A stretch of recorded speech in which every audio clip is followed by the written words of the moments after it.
Hi, I'm Michael Senoff, founder and CEO of HardToFindSeminars.com.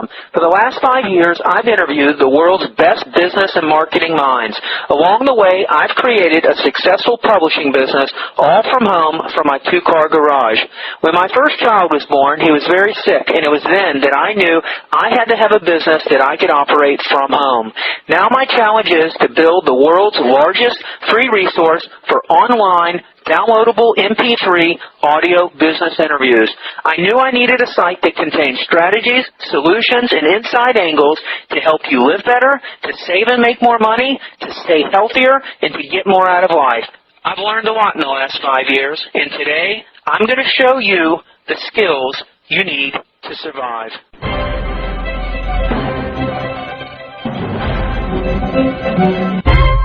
And the Saturday morning meeting was always kicked off with a Wal-Mart cheer. And Sam Walton himself would lead the Wal-Mart cheer. And you have to picture this. You got 500 people on Saturday morning, 7 o'clock, who are all enthusiastically cheering at the top of their lungs their company cheer. And I don't know how many other companies could pull that off. Was it a long company cheer? Well, the Wal-Mart cheer is give me a W, give me an A, give me an L, give me a squiggly, give me an M-A-R-T. What's that spell? Walmart. What's that spell? Walmart. Who's number one? And 500 people would call back the customer. Wow.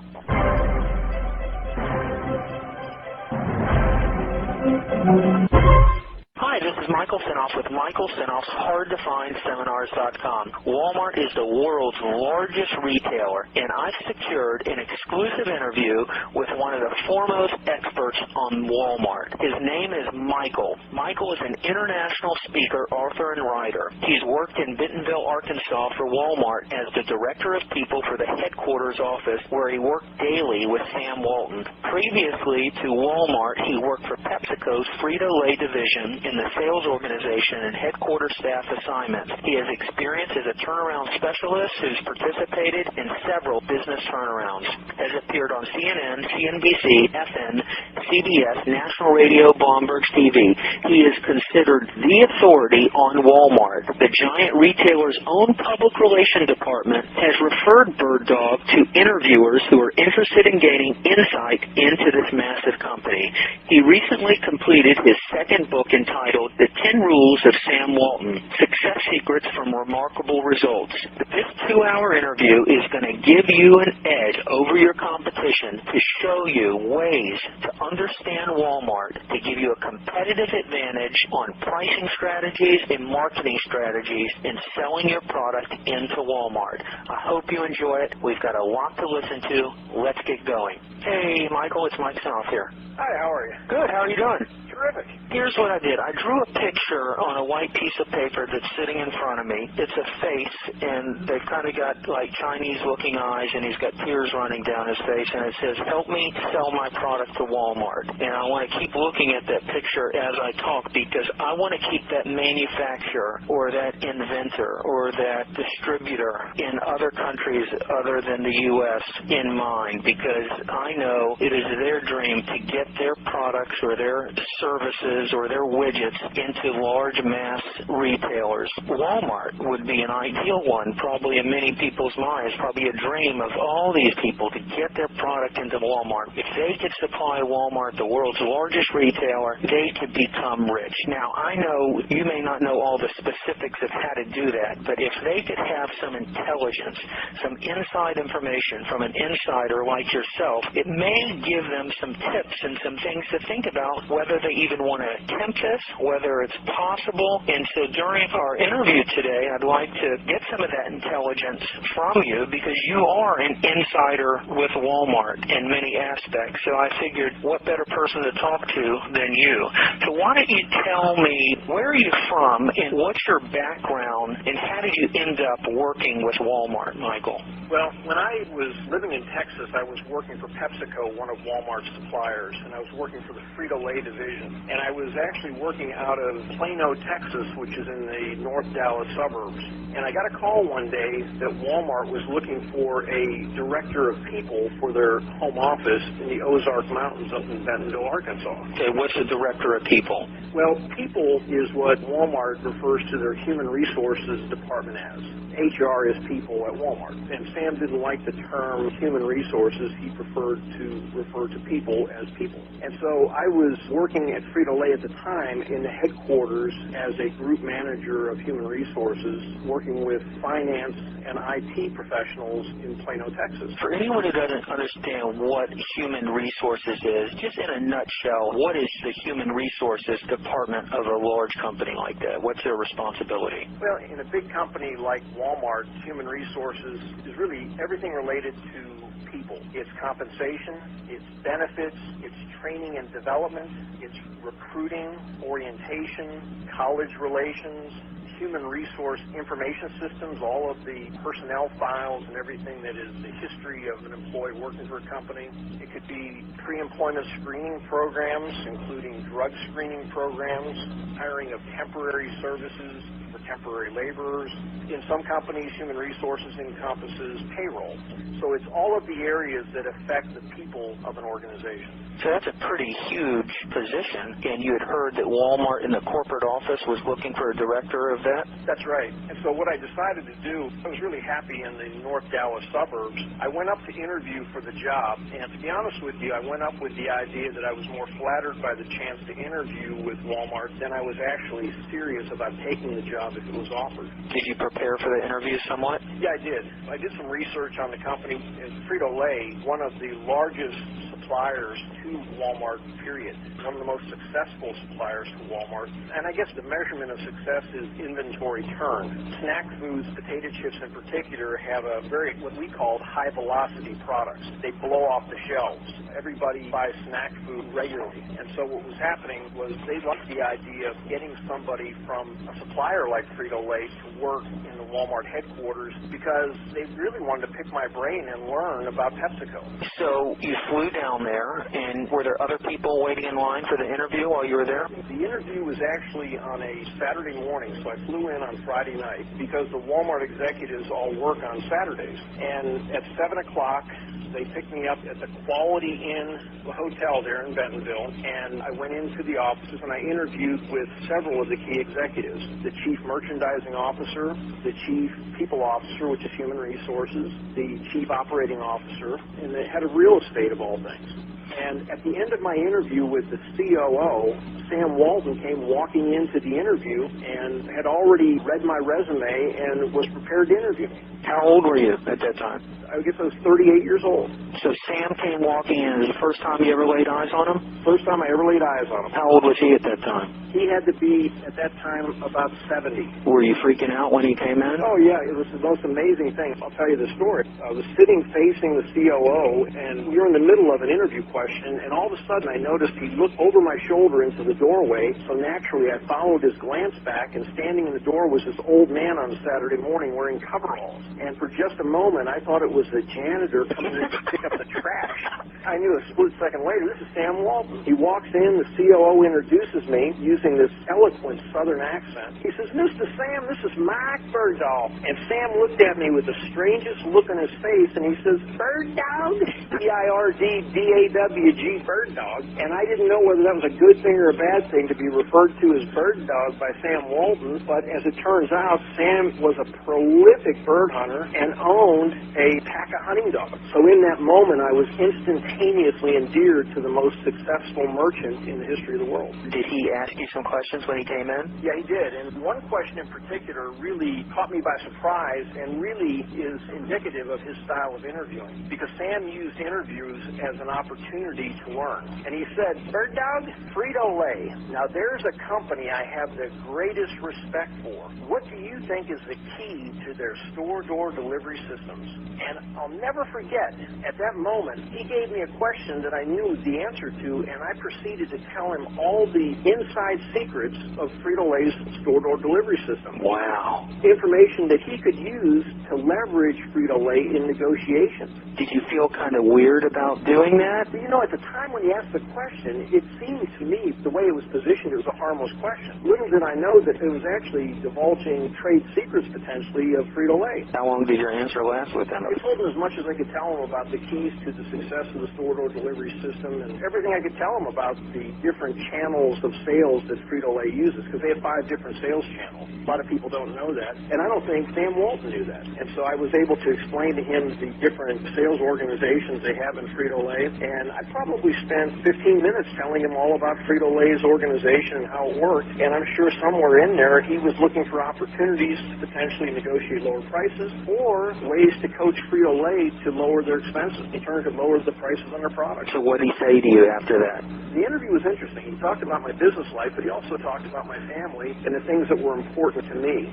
And the way I remember the interview, I did most of the talking. He had a notepad on the desk, and he took notes. And he was known for that. He was a tremendous active listener. And so he would take down things that I had said, and he had a tremendous memory. And I think that part of that memory was the fact that he took good notes and he referred back to them in the future. And later on, when I met him in the hallway after I came to the company, I swear to you, he remembered me. In a company that had as many employees as Wal-Mart has and as large a headquarters, he remembered me the first time he saw me, which I thought was incredible, having come from PepsiCo, where you'd see people in the hallways all the time and you didn't know who they were. All right, so you finished the interview, and he left, and did you continue on with the other people? Well, it turned out that the interview with Sam Walton was the last one. And what had happened, like many companies, they had screened me, and had I not passed the mustard, if you will, they would have knocked me out. I never would have met Sam Walton that day. But they pre-qualified me, and they then let Mr. Walton know that I was a qualified candidate. And honestly, I think they used him like a trump card to close the deal. Because once you met Sam Walton, you were so enamored with the man and his personality and his leadership and the legacy of Sam Walton that you wanted to work around him. So when I left town that day, I remember thinking, I hope I get the offer now. And when I had come up earlier in the day, I was thinking, I'm up here, I'm flattered by the chance to interview. I'm not sure I want to move to the middle of the Ozark Mountains. I got back to Dallas, told my wife that it was a tremendous opportunity and that I would be working directly with Sam Walton. And we were just hoping that we would get the job offer, which we did, and we accepted, and we moved up to Northwest Arkansas. How long was it after you met him that the job was offered to you? It was within the next week. It was very quickly. So now you have this new job, and you're the director of people for the entire Wal-Mart organization? Well, I had the headquarters, which was Northwest Arkansas, and it was 4,000 what they called associates. They didn't call their employees. They called the employees associates or business partners. I ran the support team for the headquarters as a director of people, and I supported all the headquarters functions that supported the stores. So I had a variety of departments. I had college relations, drug screening, government programs, training and development, compensation, benefits, data entry for the human resource information system. I had the staffing functions for the headquarters, but all of the functions to support the 4,000 in the headquarters. Okay, so when you started the job there, what kind of differences did you see working for the Wal-Mart organization compared to when you were with Frito-Lay? Was it a shock to you, and is this where your eyes really started to open at how they operated as a company? Yeah, it was really a culture shock. When I came into the organization, I was the only person that was in my department that had been hired from outside the company from another organization. Everybody else was homegrown. Many of them had come out of store positions. They had been promoted into the home office from working in stores because they valued store experience. Most of the people on the headquarters staff at that time were, for example, non-degreed. And to compare and contrast PepsiCo with Wal-Mart, at PepsiCo, if you had an open position, you were interviewing candidates that had 5 to 7 years of prerequisite experience, and what we said, they had sparks coming out there, you know what. At Wal-Mart, they promoted people basically that had a good attitude and a high degree of interest without prerequisite experience. Many of the people that worked in that headquarters were hired off the farms in Northwest Arkansas, from as far away as Oklahoma, Missouri, Kansas, and in Northwest Arkansas. And they went to work there with a tremendous work ethic and great attitude. And so Sam Walton hired for attitude, and he taught people the skills they needed to do their jobs. I never believed that that would work. If you'd asked me that question when I was at PepsiCo, I'd say, no, you've got to have all this experience to be successful in any role. Well, the fact reality is you don't, and Walmart proves it every day, and you pay a premium for someone with 5 to 7 years of experience, and at Walmart, when you promote somebody, what they call picking them green, they promote somebody without prerequisite experience, they had a term called picking them green. When you pick them green, you don't pay a premium in the form of wages, and so the cost of labor at Walmart's headquarters was much lower than what I saw when I was working at PepsiCo. You're listening to an exclusive interview found on Michael Senoff's HardToFindSeminars.com. Where do you think Sam Walton's philosophy on this keeping costs to the bare minimum came from? Did it start with him as a kid about saving money, or how was he so focused, and how did that spread to the entire Walmart USP, low prices? Where was the genesis of all that? Do you know? As I said, when I first met him, he was 70 years old, so he had grown up and lived through the Depression years. And I think that those times really shaped who he was in a leadership position at Walmart. He understood how difficult it was to make money, and one of the ways to save money is not to spend it, and that's what he would do. He was cheap as the day is long, and it was self-professed. He would tell people with pride that cheap is chic at Walmart, and all the associates were tight with a buck. The associates I worked around as if they were writing the check out of their personal bank accounts. They didn't care what the market price was for any given product. What they wanted was the Walmart price, which was always much lower than the advertised market price for goods and products and services. You had mentioned that the green people you were working with, even in all the management in that organization, how was it working with them? Did you view yourself as a different type of person to the people you were working with, or did you get along good? The people that work there are team players, and what you have to be careful of working for Walmart is egotistical prima donna type personalities are destined to fail at Walmart. Walmart values team success more than individual success. So what you find yourself doing is you find yourself becoming a better team player when you work for Walmart than you've ever been before. They also value what they termed at PepsiCo, people have form and they have substance. And at PepsiCo, you could get ahead on form with limited substance. At Walmart, you were evaluated on substance. You had to deliver. You couldn't talk a good game. You had to play a good game. And you had to make contributions each and every day as a member of a team. And leaders who had the ability to give credit to the team for success of the team did better than those that tried to take credit for themselves. So there was a bit of a culture shock, because it's completely contrary to what at PepsiCo, you had lone wolf mentality where everybody was out seeking recognition for themselves to move their own career ahead. In Bentonville, Arkansas, Sam's first Ben Franklin store was opened in the square. And years later, when you had opened a number of Walmart stores, he bought that property and turned it into the Walmart Museum. Once the company became successful, there were visitors that would come to the Bentonville home office for Walmart to visit, because it was sort of a homey company and a friendly company, and Sam Walton treated his customers like neighbors or friends. So people would just stop by to visit at the home office. So what he did is he created an alternative for visitors that were coming to Bentonville to visit Walmart. He created this museum, which gave them a place that they could go so they wouldn't have to turn them away at the home office.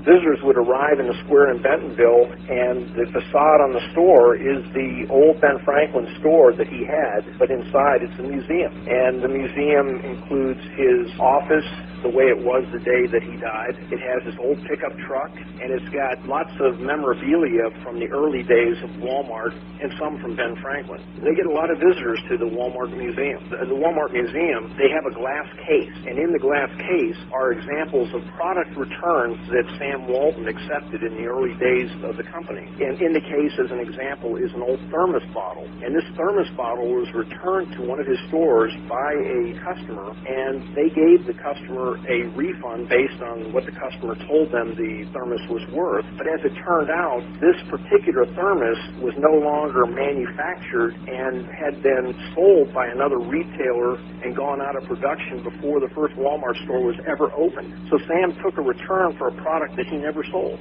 In the case also is an old golf club that had been clearly wrapped around a tree. It was bent in half. And in the case it says the customer brought the golf club back and Sam promptly gave him a refund. Did he ever talk about his philosophy on refunds, even though it's evident, and does that philosophy stand even today? Well, Sam's philosophy on refunds was this. He was the first to put his customer service desk in the front of his retail stores. If you think back and you remember, all of the customer service desks for retailers were located as far back in the corner of the store as they could possibly be located, so the customers going through the registers couldn't see disgruntled customers being handled back in the customer service area. So what Sam Walton said was, I want my customers coming through the registers to see how a disgruntled customer is handled when they make a product return. And Mr. Sam had a saying. He would ask the customer, what would you like us to do?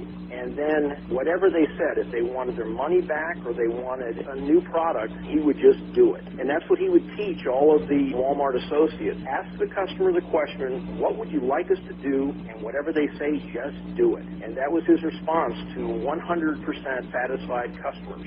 There's a story of a customer that brought a coffee maker back to the Walmart store to return it, and when they looked it up in what they call their item file, they couldn't find it. It turned out that this astute department manager looked in a flyer that they had seen from Kmart, and this particular coffee maker was featured in a Kmart flyer. They told the customer that this was not a Walmart item, that it had been purchased at a Kmart, and the customer was about to leave the store, and they said, well, wait a second, we are going to go ahead and refund you the money for this coffee maker in hopes that in the future when you buy a coffee maker, you'll buy it at Walmart. That's great customer service. Absolutely. Tell me about your Saturday meetings. This is probably something new to you, correct? When I first went to work for Walmart, they said, are you willing to work on Saturdays?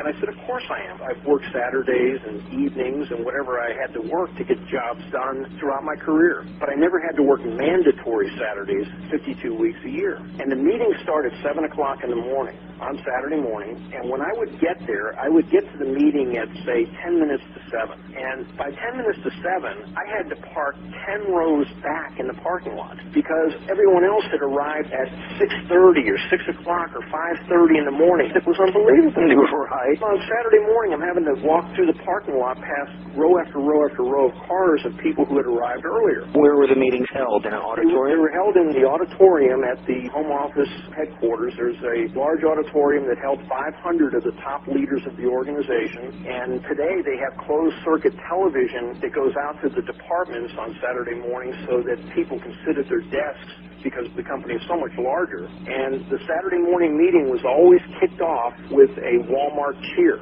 and Sam Walton himself would lead the Walmart cheer. And you have to picture this. You got 500 people on Saturday morning, 7 o'clock, who are all enthusiastically cheering at the top of their lungs their company cheer. And I don't know how many other companies could pull that off. Was it a long company cheer? Well, the Walmart cheer is give me a W, give me an A, give me an L, give me a squiggly, give me an M-A-R-T. What's that spell? Walmart. What's that spell? Walmart. Who's number one? And 500 people would call back the customer. Wow. And that's the cheer. And everybody was focused on the customer. Is that still happening today, every Saturday morning? Still happens every Saturday morning today. It's broadcast through closed-circuit TV all over the country, all over the world? You know, now that you say that, it's broadcast through the home offices. Oh, I see. But I will tell you this, Walmart has satellite capability, and they have satellite capability to broadcast to all their stores across the country. So how about the Walmarts here in San Diego? Are all the employees at a Saturday meeting? No, in fact, they would intentionally not have them in the Saturday morning meeting because it's more of a leadership meeting. But the reason for the Saturday meeting is, in a nutshell, is this. Walmart is a centralized organization where all of the store operations VPs live and work out of Bentonville. But what they do, the divisionals go out on Monday morning and they fly out to their particular region of the country. And they don't come back until Thursday night. So they're in the market for that Monday, Tuesday, Wednesday, Thursday Thursday every week of the year, and then they come back Thursday night, and on Friday morning they go into day-long meetings to talk about what they saw in the marketplace that particular week. So they talk about what the competitors are up to. They look at merchandising strategies of competitors. They look at problems out in the marketplace and get very specific about it. Could be a particular metropolitan area. It could be Denver, Colorado, and so you could go into specific discussions on specific stores where they're having problems. But what they do after this day of discussions of strategies and tactics, which is Friday, they then on Saturday morning talk about the findings from that week specifically with the top 500 leaders of the organization, and they talk about the strategies that they're going to implement in the coming week to address what they found. So it seems like these vice presidents who went out were an extension of exactly what Sam did when he had his chain of Ben Franklin stores out there going into competitors, taking notes, because I remember listening to the story about Sam on the audio tapes. Is that what he was trying to do with these vice presidents, to get them out doing the same thing he did to build it successful in the early days, looking for opportunities, looking for unexploited opportunities in merchandising and products and all of that? Is that correct?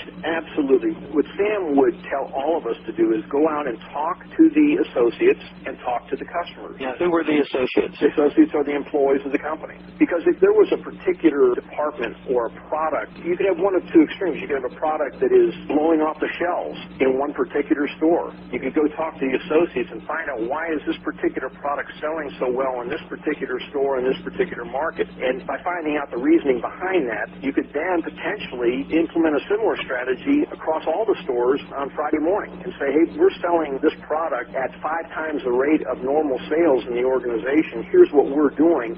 If we were to merchandise a product the same way across the country, we could increase sales in a similar manner.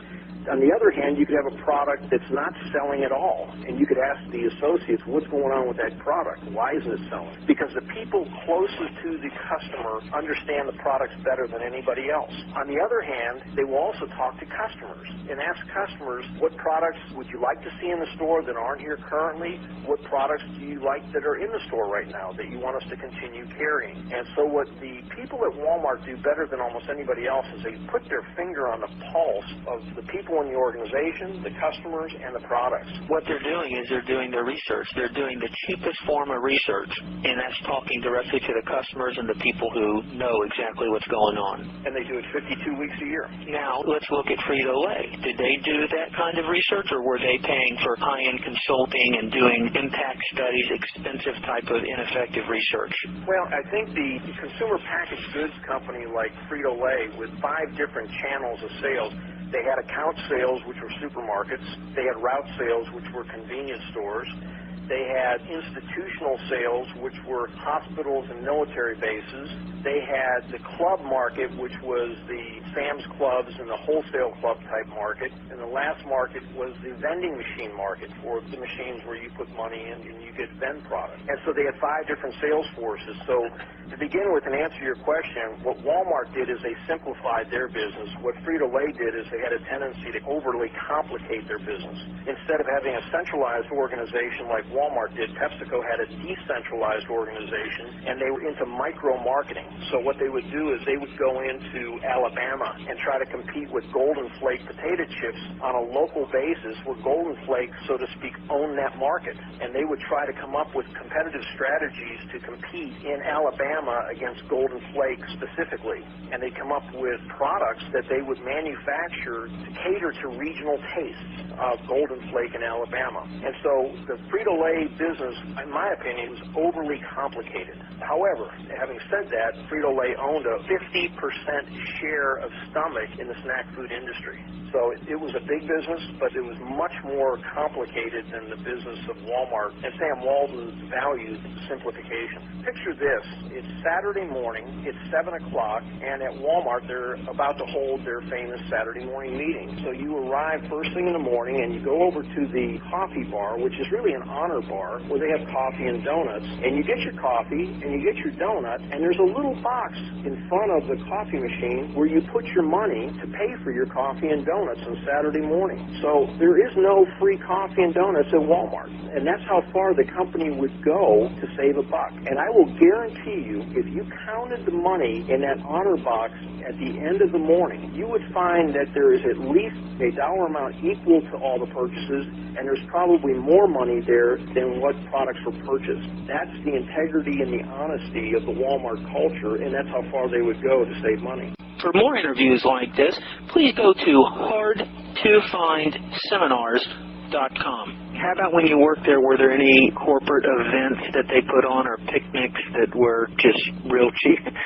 Oh, yeah. It wasn't unusual for different celebrities on retainer. And where does Garth Brooks sell more of his tapes than any other store in the world? It's Walmart. Right. He was happy to take the trip to Walmart for free or at the expense of his record label to visit with the Walmart executives and the associates. But we used to have company picnics during the shareholders meeting that were the good old-fashioned hamburger and hot dog picnics, and we would have Wall Street types that would show up, and they would go to picnics. It might have been the only picnic that they would go to for the whole year, and all of the Walmart picnics were dry picnics. You would have lemonade, or you might have a Coke or a Pepsi, but there was no alcohol or beer served at any of the corporate functions. Alcohol at Walmart was a taboo. During the shareholders meeting for Walmart, there were company picnics all over Northwest Arkansas, and various groups would sponsor these picnics that were the traditional in the park at the picnic table with hot dogs and hamburgers. So we all started this with the vice presidents going out, and then we were getting back to the actual meeting that you were in on Saturday morning. So you'd have all the regional vice presidents, and what was discussed in the meeting? What was the format of that Saturday morning meeting? Well, they would actually have reports from the divisional vice presidents based on what they had seen in the market that previous week and what they had discussed all day on Friday, and they would each take somewhere in the neighborhood of 3 to 5 minutes to present what was going on in the marketplace. The goal was to get everybody that was in the room, the top 500 leaders, up to speed on what was going on in the market. Why did they do that? Sam Walton expected everyone who worked for Walmart to think like a merchant. I worked in the people division, but I was expected to have my finger on the pulse of product and customers.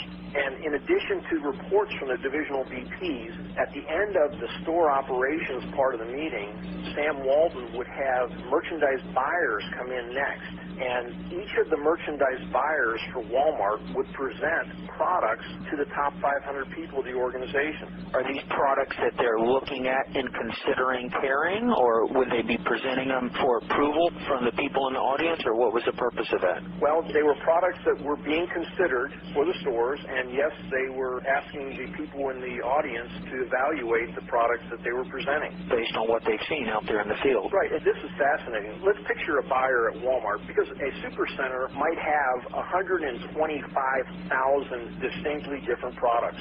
So a particular buyer might buy hundreds, if not thousands, of products for the store. And on this particular Saturday morning, they have to bring one product in that they're going to present, and there's a line of buyers, and as one finishes presenting, another starts. How many do you think there were in the meeting? Well, it wouldn't be all the buyers, but you might bring 15, 18, 20 buyers in, and they would each present a product to the people in attendance. And so picture a buyer that has a newfangled toaster. He brings his toaster in, and he's on the stage with Mr. Sam. So Sam's up there the whole time? The whole time. Wow. And he's standing in the middle of the stage. By the way, I called him Mr. Sam because everybody called him Mr. Sam out of respect for Sam Walton. How was he dressed on that Saturday morning?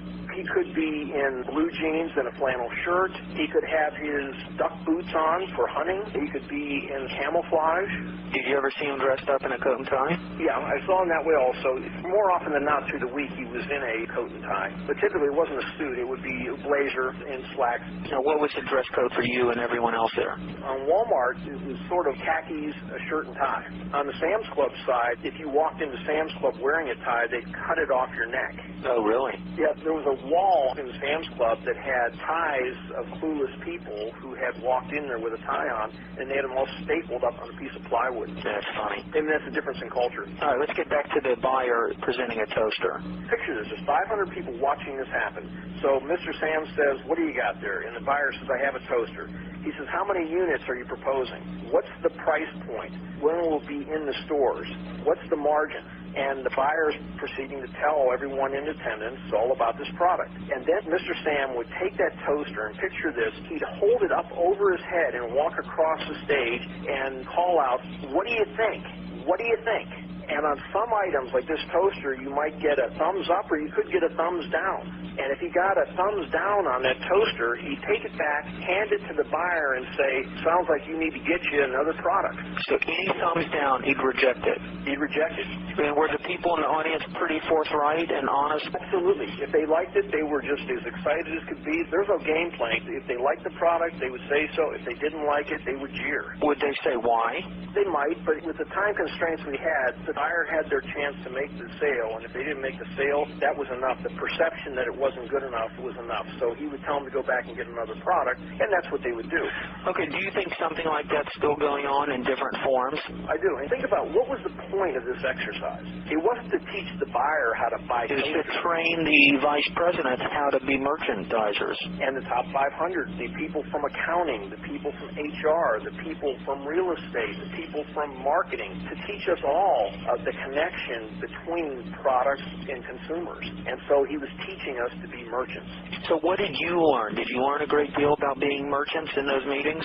Oh, absolutely. It gave you a feeling of connection with the stores, a connection that you didn't have at PepsiCo. When you were sitting in the headquarters of Frito-Lay in Plano, Texas, you just didn't have that connection with the customer who was purchasing the potato chips at retail. And you didn't have a good sense for what the route salespeople were thinking about the products that were coming into the distribution centers. We had a real connection with the stores, and we were told to travel to the stores, work in the stores, talk to the associates, and really understand our customers. The exercise you saw on that Saturday morning was designed to teach everyone else to be a merchant. They're buying hundreds, if not thousands, of other products all the time that there's no committee approval. They buy them, and what they used to say at Wal-Mart is, you eat what you kill. And the buyers who bought those products were responsible for seeing that they were merchandised and would sell through. And the buyers at Wal-Mart have the biggest buying responsibilities of any buyers in the world simply because of the number of stores, which are somewhere in the neighborhood of 6,700 stores around the world today. And if someone was coming in to make that sale of a barbecue grill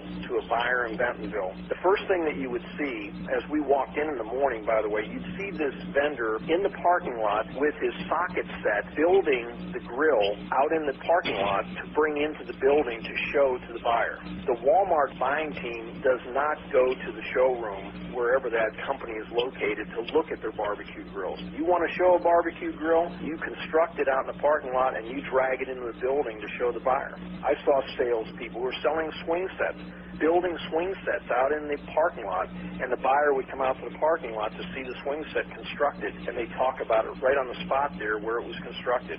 Saw the apparel manufacturers coming in with apparel from New York, the New York apparel merchants, and we hear them when we were on airplanes sitting behind us complaining about having to come to Bentonville to make the sale because every other buying team in the world goes to New York to make their purchases, not Walmart. So anyone who wants to sell to the Walmart organization must come out to Bentonville even today? That's the fact. What about international? Do they have to fly here, or are there offices that they can present to? Yeah, the international countries have buying offices in those countries where the setup is similar. Okay. Michael, you're the author of 2 books, The 10 Rules of Sam Walton and What I Learned from Sam Walton. How do you feel the 10 rules Sam Walton followed while building Walmart allowed his company to overtake such retail giants like Kmart, Sears, Woolworths, Service Merchandise, and Montgomery Ward? If you look at the 10 rules, and contrary to what you see in the news media today, 6 of Sam's 10 rules were about how to treat the people in your own organization. And in answer to your question, I think that probably more so than anything, the associates of Walmart deserve and are given much of the credit for the success of Walmart over the years and to this day. And Sam Walton developed people, he gave them responsibility beyond their expectations, and he believed in people, and they exceeded his expectations. And I think the army of Walmart associates, and there's somewhere in the neighborhood of 1.7 million Walmart associates today, are the key to the success of the organization, because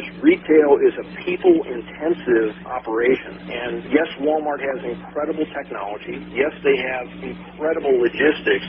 but nothing gets done without the people. And that's what Sam figured out long ago. And through his profit-sharing programs and taking care of the folks in the organization, they did whatever it took to satisfy those customers. And to boil it all down, the key to the success of the organization is the people. What are a couple of the rules that someone's going to see in your book, the 10 rules? Well, rule number one is commit to achieving success and always be passionate. And that rule is designed for, if you look at it from the standpoint of a leader, to be committed to be successful. And it doesn't matter whether you're working for Wal-Mart or if you're trying to head up a group of Boy Scouts. A leader has to be committed and they have to be passionate if they expect people to follow them. So if there was one person who was passionate, it was Sam Walton. He would eat, live, and breathe Wal-Mart. He thought about merchandising products 24/7, 365. What Sam Walton thought about is what he became, the most successful merchant in the history of the world, and that was because of sheer commitment and passion. Some of the other rules. He believed in sharing success with those who have helped you to succeed. And what he did at the time the company went public back in 1970 is he put a profit-sharing program in place so that the associates of Wal-Mart, right down to every hourly employee, could participate in the success of the organization. And there's stories all over Wal-Mart of truck drivers and distribution center employees and store employees who are millionaires many times over from participation in stock programs, by the employee stock purchase program and the profit-sharing program. They made millions because the Walmart stock has split 11 times. And so share success with those who helped you. What's another rule? I think one of the really important ones is controlling expenses and saving your way to prosperity. Yeah, Walmart does a great job of buying products for the stores at the lowest possible prices, but the other hidden piece of their success is their ability to control expenses.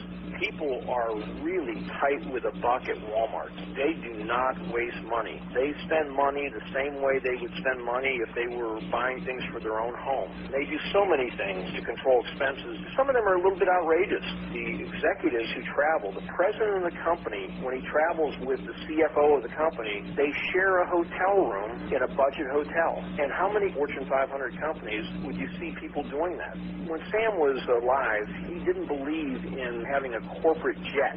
He owned a fleet of propeller-driven aircraft, one that he flew himself, and when the executives of the company, the vice presidents, needed to go out to the stores, they would go out on these propeller-driven planes from Bentonville all the way to Florida, or from Bentonville all the way out to Phoenix. The thing was, he believed that it sends a message. On one hand, you're saying that we want to keep costs down, and then if you have a bunch of bigwigs flying around in corporate jets, it sends the wrong message. Well, it also sends a message to the public. I mean, you've got a huge company promoting low prices, and he's living what he's practicing. He's practicing what he's preaching. He's not the bigwig wasting money. It's just inconsistent message, even to the public and the media, too. When Sam Walton flew on a commercial flight, he always flew coach. Picture a billionaire flying coach. You know, you've heard the story of Sam Walton, who drove an old pickup truck, and he did. He lived in the same house that he lived in when he started the business, a home that any of us could have afforded. He didn't believe in having a showy lifestyle, and he wasn't real comfortable with being a billionaire. You're listening to Michael Senoff's HardToFindSeminars.com. And the family members at Walmart are worth somewhere in the neighborhood of $100 billion today. How many kids did he have? He had 4 kids and his wife, and they're the ones that inherited. And he got about $20 billion each. Are the sons involved in the business? Yeah, they are. Of course, Rob is the chairman of the board of the company, and so he's involved in the operation, but not day-to-day. Rob doesn't live in Bentonville any longer. He lives, I believe, in Colorado, but he's chairman of the board. Other family members are on the board also, but I wouldn't say that there's anybody involved in the direct day-to-day operation of the company. Now, did Rob write the foreword for your book? Yeah, that was very exciting. Getting his endorsement in the form of a foreword for the book meant so much to me because it said that the story I had told about the 10 rules was accurate. And when I first went to Walmart to present the manuscript to their corporate communications department, which is their PR department, they were suggesting Lee Scott, the president of Walmart, do the foreword. And I said, you can't do that. I said, if I wrote a book about your father, you can't have somebody else write the foreword about it. It's got to be the son.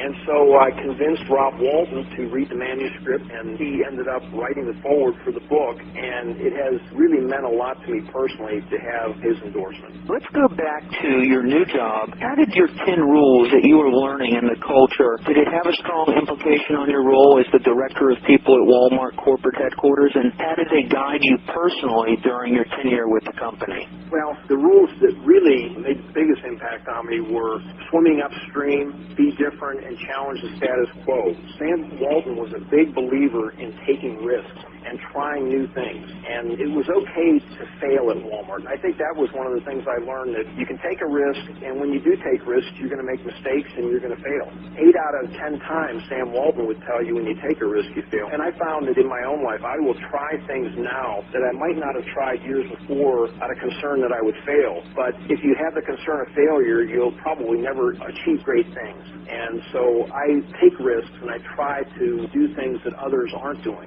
Sam would tell you, if everybody else is going this way, we're going to go that way. And I learned that lesson real well from him, and it's one that I use to this day. Controlling expenses, I already talked about that, but when controlling expenses, I recycle everything. I use the back side of every sheet of paper, as do everyone at Walmart. All the Walmart associates are trained to use the back side of every sheet of paper. And if you think about that, it theoretically cuts your paper cost by 50%. And when you have 1.7 million employees, that makes a difference in your cost when everybody's using paper every day. And so, very simple idea. I use it to this day in my business. Exceeding expectations of customers and others. I believe if you just meet the expectations of your customers, you're probably doing better than most of your competitors. So if you have a goal to exceed expectations, you basically own the market. And that's the goal that I have with my business, is to really exceed the expectations of my customers, to make a difference in their lives, and by doing so, I have repeat customers as a result. You gave me a great example of educating the vice presidents and training them how to be merchants. What kind of programs did Walmart have in place to generate new ideas for within the company? I'm sure that he had all the employees submitting ideas for the betterment of the company. Can you think of any formalized way that this was done? There's a couple of different programs, but let me talk about one specific to products, because they had a program that was, so to speak, suggestion box type program called Yes We Can Sam, which was designed for employees to submit ideas to improve any area of the operation. But they had a program that I thought was fascinating that was designed to improve products, and it was called VPI, Volume Producing Items. The Volume Producing Item program allowed associates to pick products in the store and merchandise those products on end caps in a big way to try to increase sales velocity. And what would happen is you had what Walmart referred to as intrapreneurs, an entrepreneur inside a company, an entrepreneur who could select a product, go to their supervisor and say, I want to promote this particular product because I believe we can increase the sales on it. Now, are these buyers within a category?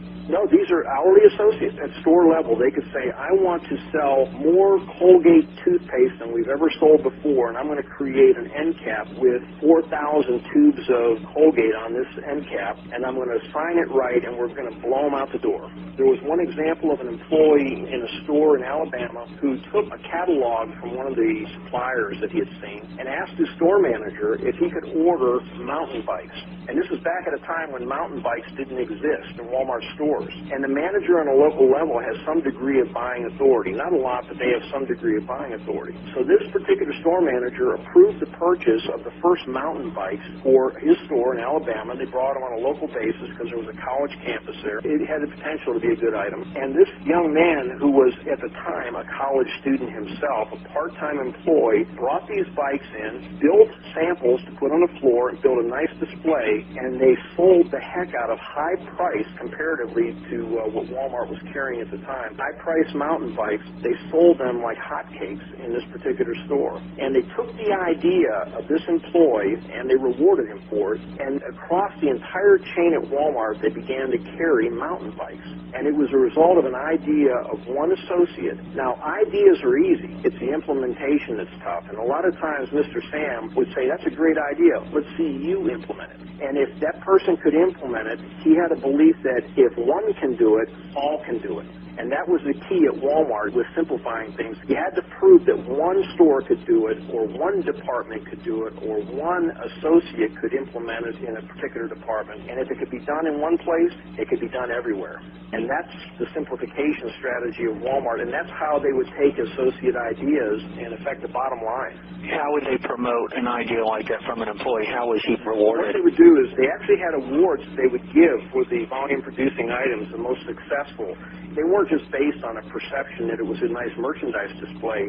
It was hard numbers based on the number of units sold, inventory turn, margins, profitability. What they would do is they would have district-level contests between stores for volume-producing items to see who could come up with the best item. And what they would do is they would mine these great ideas like gold, and then Mr. Sam had the ability to just replicate them across the system using Saturday morning meetings. He could find an idea like this mountain bike idea during the week when the VP was in that particular store, and they told him about that bike example. He'd bring it back on Friday, they'd talk about it, and Mr. Sam could have it implemented on Saturday across the chain. So the new high-volume product could potentially be selling in every store. Yep, and that's really true of Walmart. Even with products they buy from outside the company through normal channels, what they do is they test product first anyhow. A supplier that might be interested in bringing product into Walmart would often get a test of some limited number of stores. They might get a test of 50 stores to put their product into initially to prove a lot of different things, to prove that they have the ability to replenish product, to get it in there initially, to see if the customers are interested in buying it. And once the product is proven, then what they do is they ramp up and move it into more stores. But that's how they did it internally, and there were examples of this BPI program, which, by the way, has been in place for over 20 years. They do it all the time, and the associates are encouraged to come up with new ideas for better ways to merchandise and sell products. So if I had a local product that I thought would have a chance in a Walmart store, I could conceivably approach a manager in my local store about it, right? That's right. And you could probably start with the department manager that runs that department in the store. They could be the champion for that product within the store. It doesn't necessarily have to be the store manager who has the interest in that product. You could start at a assistant manager level or go to a department manager, because those department managers know the customers for their products better than anybody else in that store. So it's very possible for someone with a local product to make a sale on a local level. Give me an example, Michael, of Sam Walton's operational excellence. With so many employees or associates in the company, one of the most important parts of the culture is the focus on operational excellence. And how did they do that? Well, they had a program at Walmart called Hecate. And Hecate is a pseudo-American Indian word. And at Walmart, they had a Hecate song and a Hecate dance that they'd actually act out in the form of a ritual for the associates of the store. And picture a manager with a semicircle of employees in front of them and them going through the Hecate song and dance. And in this ritual, they would drive the concept of Hecate, which was an acronym which stood for High Expectations Are the Key to Everything. And they would focus everyone in the store on the concept that to set high expectations for everything that you do. And a great example of high expectations is their focus on quality in everything that Walmart does. They're trying to do it to the highest quality standard level that they possibly can, and they do it through their people. This is the end of part 1 of Michael Senoff's HardToFindSeminars.com interview with Walmart expert. Please continue to part 2.